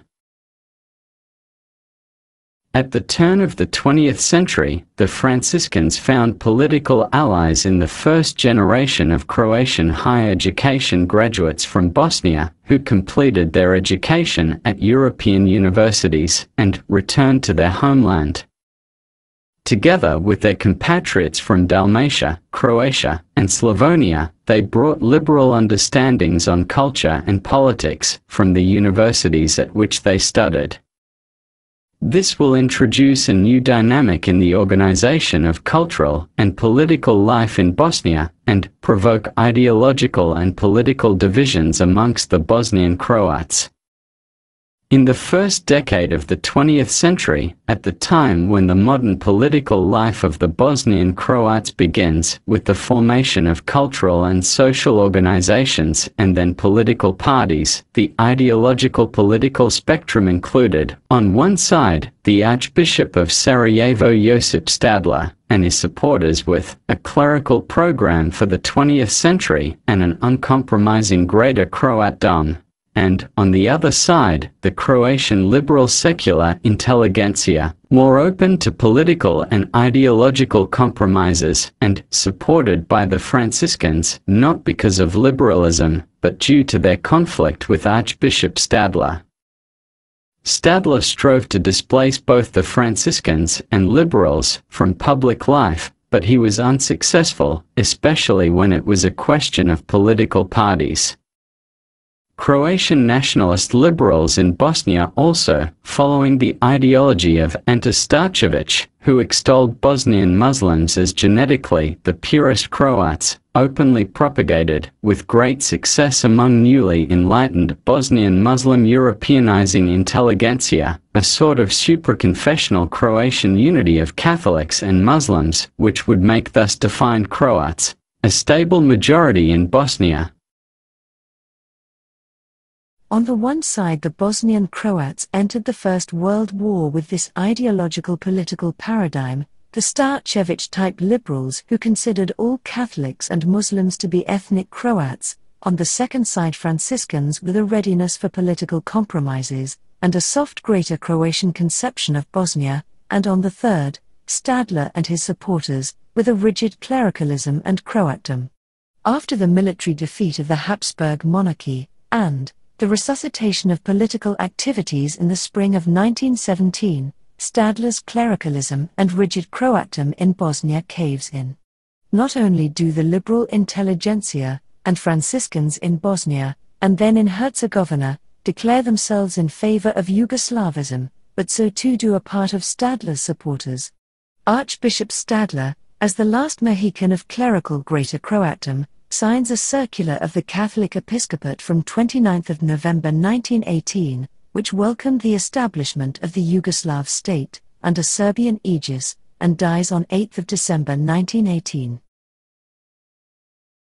In the Kingdom of Yugoslavia, which lasted from 1918 until 1941, Bosnia lost the status it had as a corpus separatum, or to use a modern term, a third entity or condominium of the dualist Austro-Hungarian monarchy. The legal continuity with the former state of affairs was abolished, and from 1929, Bosnia was administratively blended with neighboring non-Bosnian territories.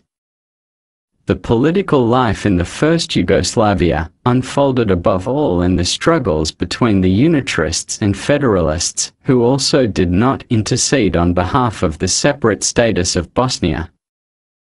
The unitarist concept of state was implemented as a political practice until 1939.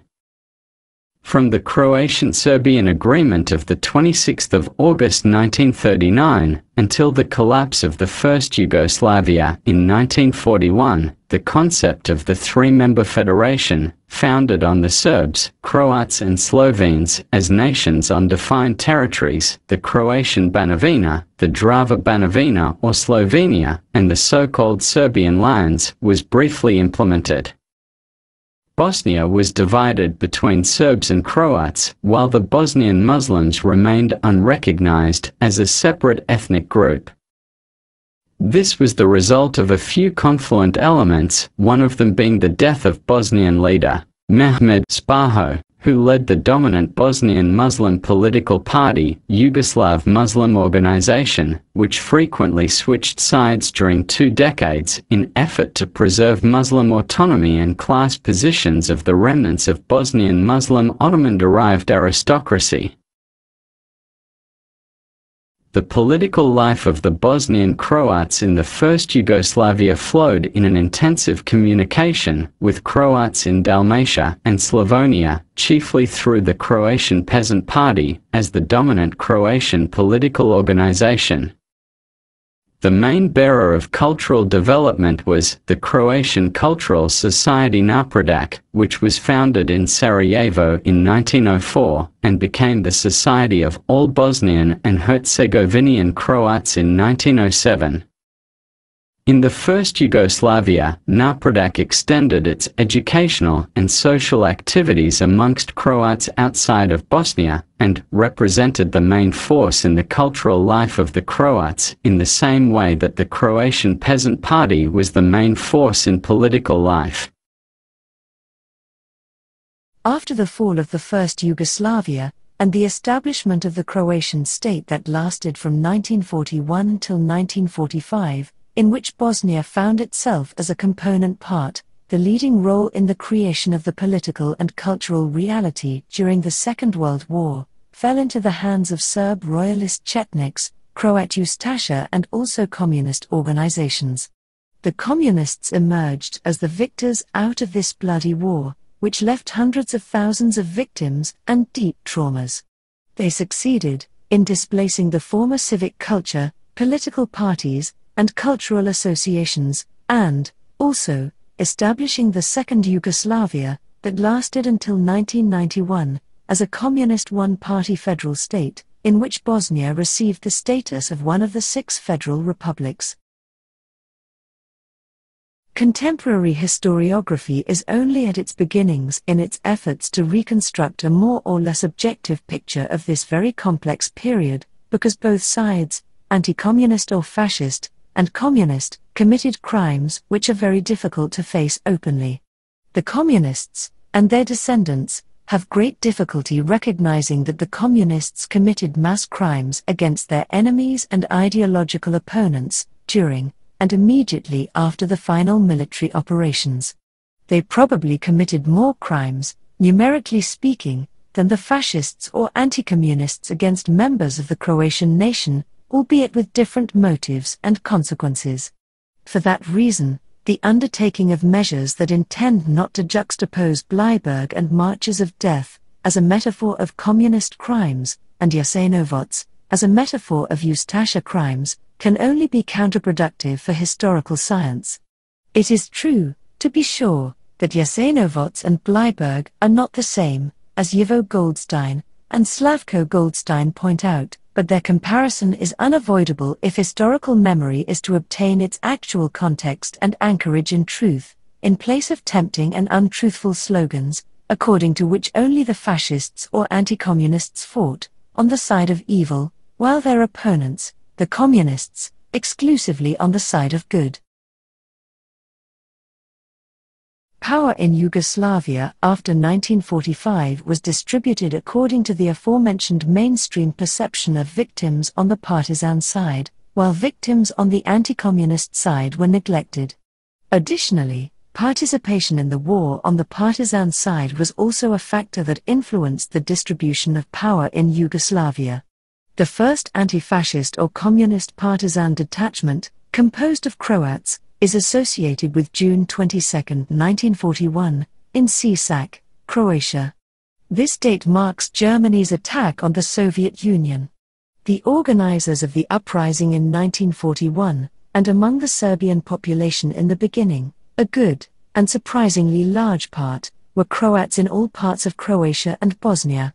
Josip Broz Tito gave, in mid-1944, speaking about the ethnic composition of his army, data on 44% Serbs, 30% Croats, etc. Serbs made up about 41% of the population in the area of Yugoslavia, and in the partisan units 44%, while Croats with about 23% of the population, 30%. Of 3 army generals with some general rank obtained during the war until 1945, all 3 were national Croats. There were the most Croats in all units that led serious military offensive operations in 1944 until 1945, Batina, Mostar, Knin, Rijeka, Trieste, except in the cases of Belgrade and Sarajevo. In the fateful negotiations on the future of Yugoslavia after the war, the negotiators from the partisan side were Croats Josip Broz and Vladimir Bakaric, and from the royalist Ivan Šabašić, Ban of Croatia. But Croats from Bosnia and especially Herzegovina did not fight on the communist side in significant numbers, and were overrepresented in the Axis units, so, after the end of war, they suffered disproportionately. Bosnian Croats were especially stigmatized as a reactionary, potentially fascist people, and were subjected to repression of all sorts, spanning from physical liquidation, arrests of Catholic clergy, to planned economic impoverishment of Croatian areas in Bosnia that forced local Croats to emigrate and to the process of the cultural decroatization. All this was possible only because of the totalitarian nature of communist regime, which softened somewhat during the 1970s, but essentially remained the same until the collapse in 1991. On November 25, 1943, in Bosnia, the top political organization of the partisans, Territorial Anti-Fascist Council of People's Liberation of Bosnia and Herzegovina, declared that Bosnia and Herzegovina belonged to the Croatians, the Muslims, and the Serbians, emphasizing its multinational composition rather than being one nation and one state, like Croatia and Serbia. It is interesting to note that out of the 93 generals in the independent state of Croatia, 13 were Orthodox, including Đuro Grujić, who held the highest military rank. Additionally, some Chetniks were also enlisted in the service of the independent state of Croatia. Services of the independent state of Croatia saved the lives of American pilots in one occasion, and, on the other occasion, Chetniks saved other group of American pilots. All of these facts contribute to a complex and difficult to understand picture, as opposed to the simplified mainstream narrative during communist Yugoslavia. Croats were, during the Second World War, the nation that was, among Yugoslav peoples, more under arms, on both sides, in comparison with the rest, and, somewhat more so on the side of the Croatian state, although that changed over time. With the communist move from 1944, which equalized in the moral and political sense Croatian home guards and Chetniks, with an invitation to join the partisans, while they still can, and excluded the Ustashas and condemned them to extermination, a monstrous historical act was committed and resulted in mass atrocities, since Chetniks, as the dirtiest military organization on the ground of the past, and the future Yugoslavia, with a history of genocide, since the period before the First World War, and mass crimes against Albanians, Muslims, Macedonians, Croats, and in the tragedy of the Second World War, with the similar genocidal intentions as the Ustasha, were in fact mostly amnestied only because of Yugoslav orientation, even in the Greater Serbian cutthroat garb. political regime and military forces of the independent state of Croatia were consistently against the renewal of Yugoslavia, which was based on the negative experience from the first Yugoslavia. Regarding culture in Partisans, Croats created the only culture worth mentioning. The most prominent artists in the Partisans were Croats, or Croatian Serbs, identified with Croatian culture.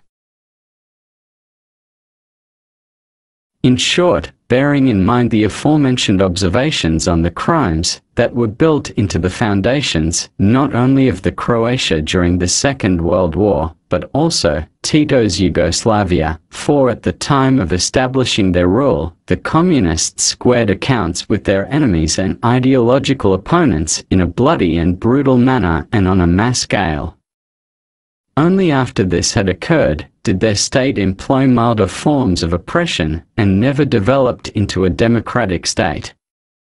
In the following content, we will give some notations focusing on the political and cultural conditions of the Bosnian and Herzegovinian Croats in the Communist Socialist Republic of Bosnia and Herzegovina, and after the collapse of Yugoslavia, in so-called Dayton, Bosnia and Herzegovina.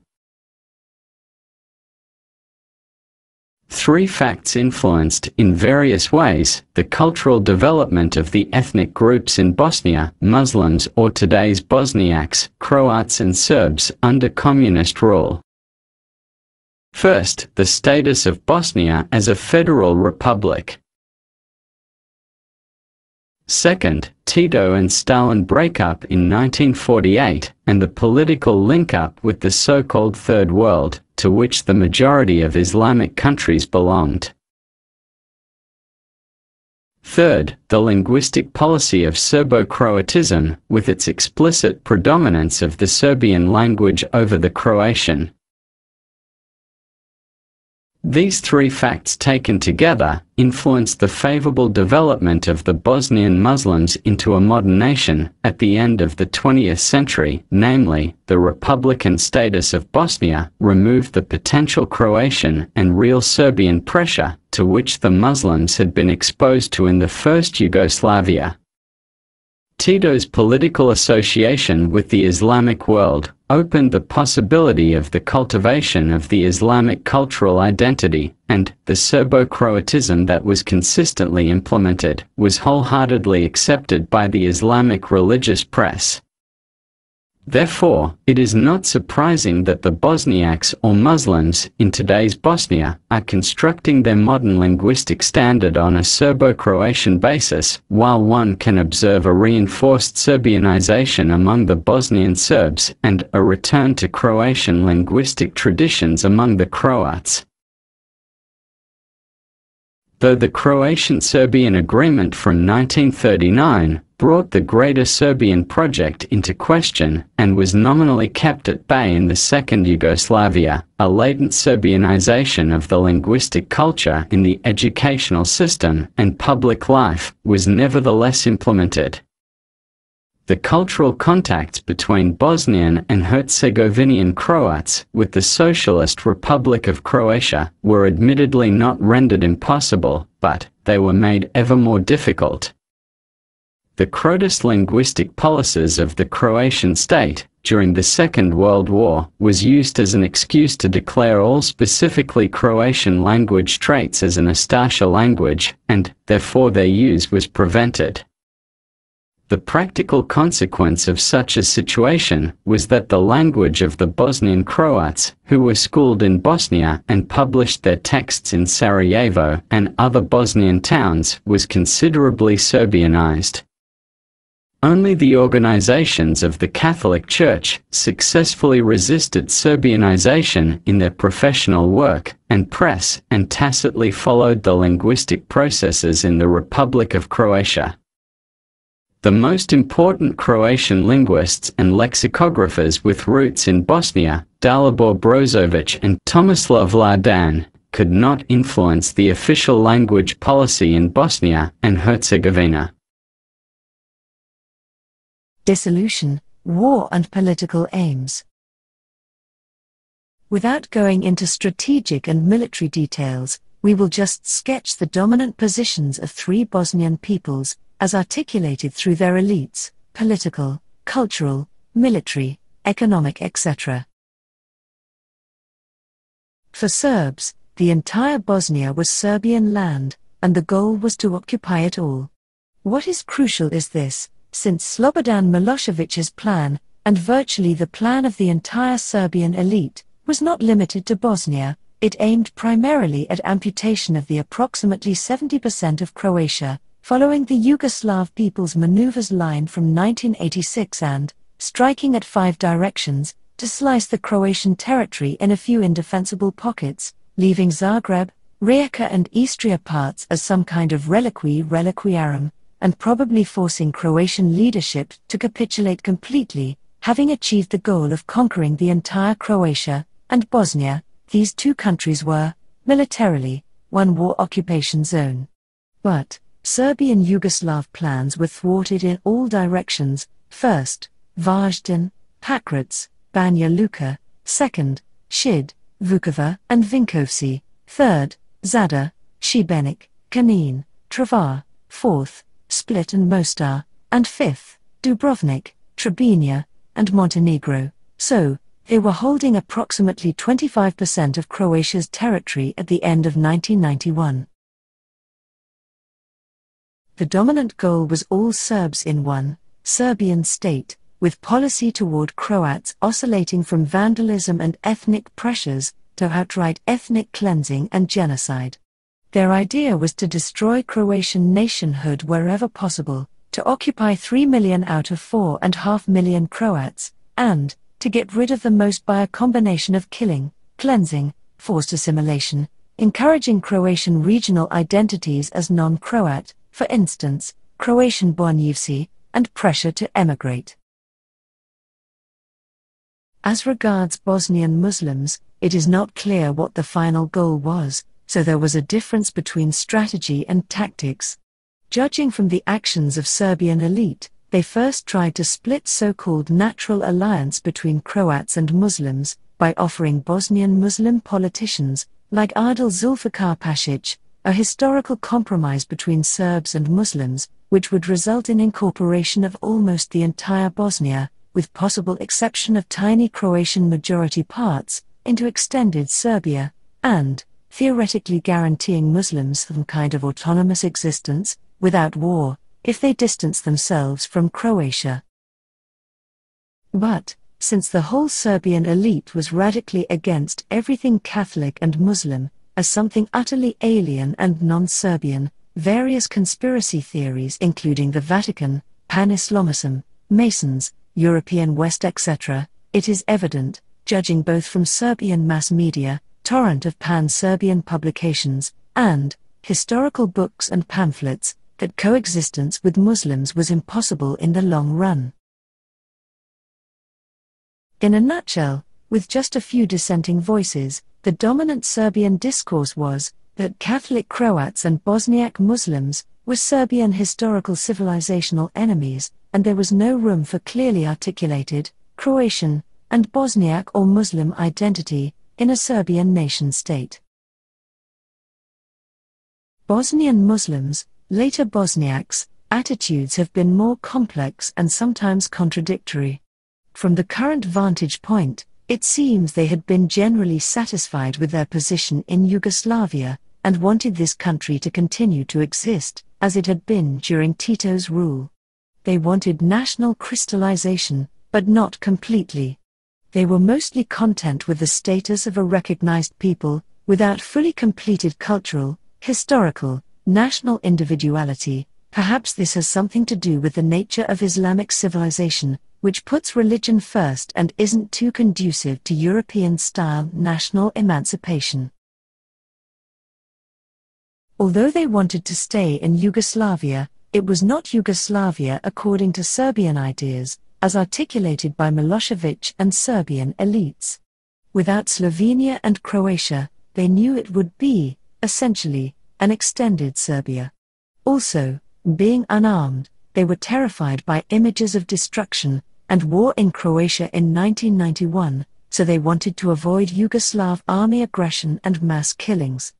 Yugoslav army had, after withdrawal from Slovenia, transferred and amassed military machinery to Bosnia: tanks, planes, armored cars, howitzers, helicopters, ammunition, rocket launchers, rifles, machine guns. Also, the Yugoslav officer corps until 1990 was Serbianized, 69.7% were Serbs and Montenegrins, and after 1990, almost completely Serbianized, Serbs and Montenegrins constituting over 98% of military personnel. With first democratic elections, Bosnian Muslims gave the majority of their votes to Party of Democratic Action, a party with Islamist leadership, headed by ex-political convict Alija Izetbegović. Although this Muslim party had, like all parties, a few fractions, the chief aims were to avoid Yugoslav attack on Bosnian Muslims, and to retain Bosnia as a unitary republic, rejecting all proposals for internal reconstruction along national, ethnic lines, as well as to work on re-Islamization of rather secular Muslims. Izetbegovic's famous statement, "This is not our war," reflected the majority Bosnian Muslim position on the Yugoslav, Serbian and Montenegrin war of aggression in Croatia. It was not just because of fear of the Serbianized Yugoslav army military might, it also showed genuine and prevalent Bosnian Muslims' attitude that it was a war between Serbs and Croats. Hence, Muslims had no stake in the game, but, also, the dominant Muslim theory of false equivalence, with regard to two sides in the conflict, avoiding at all costs to name Serbian Yugoslav army side as the aggressor.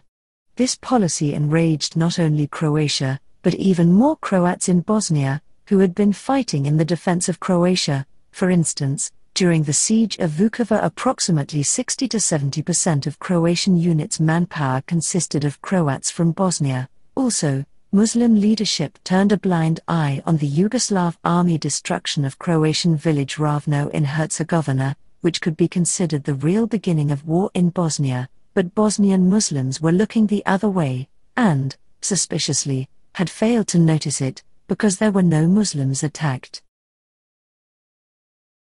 Summarily, it could be said that the dominant Bosnian Muslim policy was dictated by fear of Yugoslav army military aggression. They saw what was happening in Croatia, that they wanted to preserve Bosnia as a state, that they opposed any internal reconfiguration of Bosnia and Herzegovina along national lines, that they wanted re-Islamization of their own people, and had put all their trust in the international community, hoping it would prevent carnage in Bosnia. Evidently, they didn't learn anything from the war in Croatia. Also, judging from works and deeds of Alija Izetbegović and some of his associates, it seems they hoped they would numerically prevail over Croats and Serbs, and thus dictate the lives of these two peoples by sheer majorization, becoming a clear majority from the relative 40 to 45%. This was combined with idealization of the Ottoman rule. The majority of inner leadership of Izetbegovic's party consisted of descendants of Muslim landed gentry, beys, begovi, so that historical and proto-national Ottoman emotional and cultural reflexes were naturally present among both Bosnian Muslim leadership and population. The Bosnian Croat policy was articulated through continual discourse with Croatia's leadership and its party, Croatian Democratic Community, led by former Tito's general and dissident Franjo Tudjman. The context in which Tudjman's Bosnian policy took shape was as follows, with the clearly defined desire of the Serbian population of Bosnia and Herzegovina to join Serbia and Yugoslavia, as well as the Muslim, Bosniak insistence on the concept of a unitary Bosnia, which would be an ideal basis for ethnic territorial majorization. Muslims, who made up 30.73% of the population in 1948, according to the 1991 census, were 43.67% of the total population. In that period, Croats fell from 23.94% to 17.32%, and Serbs from 44.29% to 31.37%. Tudjman profiled the policy towards Bosnia and Herzegovina as a series of options. One option, in the case of the disintegration of Bosnia, he intended to annex the regions with a Croat majority, with possible separation in parts, Herzegovina, Central Bosnia, and Bosnian-Posavina. Other option, in the case of the survival of Bosnia, the goal was a maximally decentralized Bosnia as a state, with insistence on the possibility of expanded cooperation of Croats with Croatia, as well as territorial sovereignty in certain parts, as well as constituent status and sovereignty in the recomposed Bosnia, not only on paper, but also in the elements that make up life: army, police, education, economy, cultural institutions. Tudjman, like the vast majority of Croats in Bosnia and Herzegovina, who put their trust in the Croatian Democratic Party of Bosnia and Herzegovina, chose the following option: the headquarters and safe strongholds for the defense, preservation and growth of Croats in Bosnia regions, where the Croats constituted ethnic majority, most of Herzegovina, Central Bosnia and Bosnian-Posavina. In other areas, Bosnian Krajina or Turkish Croatia, Sarajevo, Tuzla, the western part of Posavina, the goal was to preserve the Croatian population and help it exercise its rights, while relying on the Croatian state and areas controlled by Croats in Bosnia and Herzegovina. In short, Serbia's policy towards Bosnia was, and remains, trivially clear: to destroy the country statehood and annex as much as possible to Greater Serbia. Muslim Bosniak politics oscillated between two options: unitary Bosnia and Herzegovina, dominated by increasingly Islamized Bosniaks, or partition with the aim of creating a Muslim state on as large a part of Bosnia and Herzegovina as possible.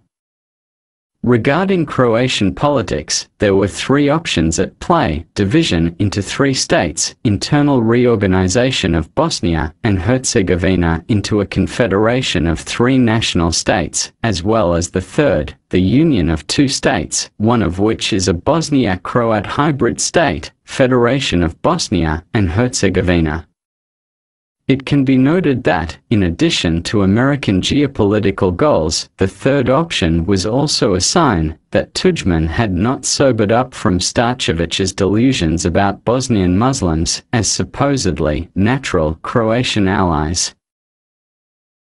The establishment of Dayton, Bosnia and Herzegovina, in the autumn of 1995, with its division of Bosnia into the so-called two entities, the Republic of Srpska and the Bosniak Croat Federation of Bosnia and Herzegovina, reminds one of the division of Bosnia and Herzegovina through the Croatian-Serbian Agreement of 1939. In that period it was the Bosnian Muslims who found themselves in a sandwich between the Croats and Serbs. This time, in Dayton, Bosnia, that fate fell upon the Bosnian Croats. The Croats in both entities have been exposed to majority rule, on the one side from the Serbs, and from the Bosniaks or Muslims from the other. Also, there is District Brčko, that makes territorial discontinuity of Republika Srpska. The very complicated Dayton Constitution has so far proved itself damaging for the economy of Bosnia and its culture in general. It has divided the Croats into a Croatocentric group, with its center in Western Herzegovina, which builds its politics on the accentuation of the Croatian component of the identity of the Bosnian and Herzegovinian Croats, and opportunism toward Republika Srpska, and a pro-Bosniak group, dispersed in central Bosnia, which stresses the Bosnian specificity of the identity of the Bosnian Croats, and, volens nolens, inclines toward the Bosniak majority in the Bosniak Croat Federation. At the time of the establishment of the Dayton Constitution in Bosnia, a key role was played by international politics. After this politics has shown itself to be damaging, a new initiative of international factors is necessary, in order to open an effective path to the construction of Bosnia as a modern democratic state, with equal individual and collective or ethnic rights for all its citizens. So far, these initiatives have shown that three Bosnian peoples radically differ in their views on identity, history and future, and that Bosnia is sustainable only as a colony, kept by outside global international forces ad infinitum. Contemporary Bosniaks, Croats and Serbs live in the post-Dayton Bosnia and Herzegovina as three separate national communities which can be seen, among other things, in culture, history, media, social life, economy and education. They use different textbooks, which is evident from dictionaries they use in tertiary education, as well as with textbooks they use in teaching their national and Bosnian histories.